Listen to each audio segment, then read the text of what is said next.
श्री शिवाय नमस्तुभ्यम। दोस्तों राधे राधे। 8 मार्च को महाशिवरात्रि आने वाली है।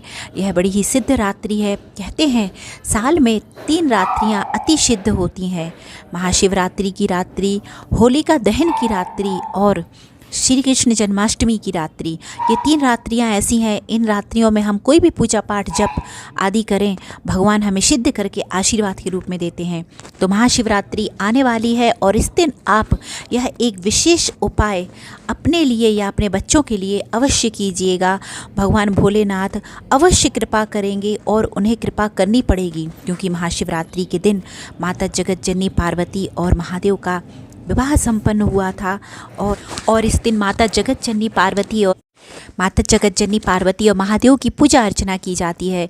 उनकी पूजा अर्चना करने से विवाहितों को सुख सौभाग्य की प्राप्ति होती है और अविवाहितों को जिनका विवाह नहीं हो रहा हो उनके विवाह का योग बनता है। तो इस दिन माता जगत जननी पार्वती और महादेव की पूजा अर्चना अवश्य कीजिएगा। साल भर में एक ही रात्रि आती है, एक ही मौका आपको मिलता है और इस दिन आप अपने लिए और अपने बच्चों के लिए यह उपाय अवश्य कीजिएगा। आजकल मोबाइल का ज़माना है, टीवी का, कंप्यूटर, बच्चों को चश्मा बहुत जल्दी लग जाता है, बहुत सी छोटी सी उम्र में। और इन छोटे छोटे ननिहालों को चश्मा लगाए हुए देखे अभी से बड़ा ही कष्ट होता है। गुरुजी प्रदीप मिश्रा जी ने एक अचूक उपाय बताया है और उन्होंने दावे के साथ कहा है कि ऐसा हो ही नहीं सकता कि यह उपाय जो करे और उसके बच्चे का या चश्मा ना उतर जाए।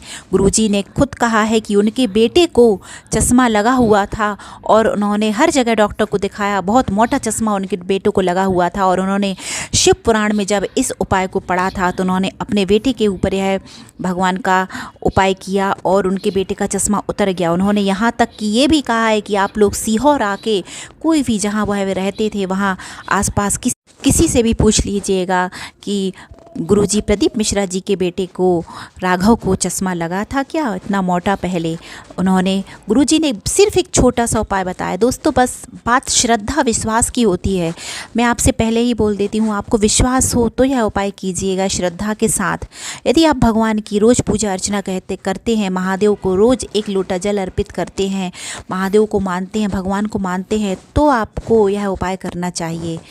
अन्यथा आपको यह उपाय नहीं करना चाहिए। आपको विश्वास हो, श्रद्धा हो तभी मन में, तभी यह उपाय आपको करना चाहिए। आपको शहद लेना है, लेकिन आपको साफ स्वच्छ शहद लेना है। साफ शुद्ध शहद आपको मिल जाए जहां आप वह शहद लीजिए और महाशिवरात्रि को रात्रि में आप 12 बजे वह शहद शिव को अर्पित कीजिए। महादेव के शिवलिंग पर ओम नमः शिवाय या श्री शिवाय नमस्तुभ्यम मंत्र का जाप करते हुए आप रात्रि में 12 बजे वह शिवलिंग पर शहद अर्पित कीजिए और फिर उसमें शिवलिंग पर से थोड़ा सा शहद आप ले करके अपने बच्चे की आँखों में सुरमा की तरह, काजल की तरह लगाइए, जैसे काजल लगाते हैं। और आप वह शहद थोड़ा सा चढ़ा हुआ लेकर एक किसी साफ शीशी में या बॉटल में आप छोटे से किसी कंटेनर में आप कांच के रख लीजिए और आप उस शहद को आप बच्चे की आँखों में काजल की तरह लगाइए। और शिवरात्रि के दिन अवश्य आप वह शहद बच्चे की आँख में लगाइए। और हर महीने की शिवरात्रि आती है तो हर शिवरात्रि को आप बच्चे की आँख में वह शहद शिवलिंग पर चढ़ाया हुआ थोड़ा सा, बिल्कुल 1 बूंद लेकर आप दोनों आँखों में काजल की तरह लगाइए।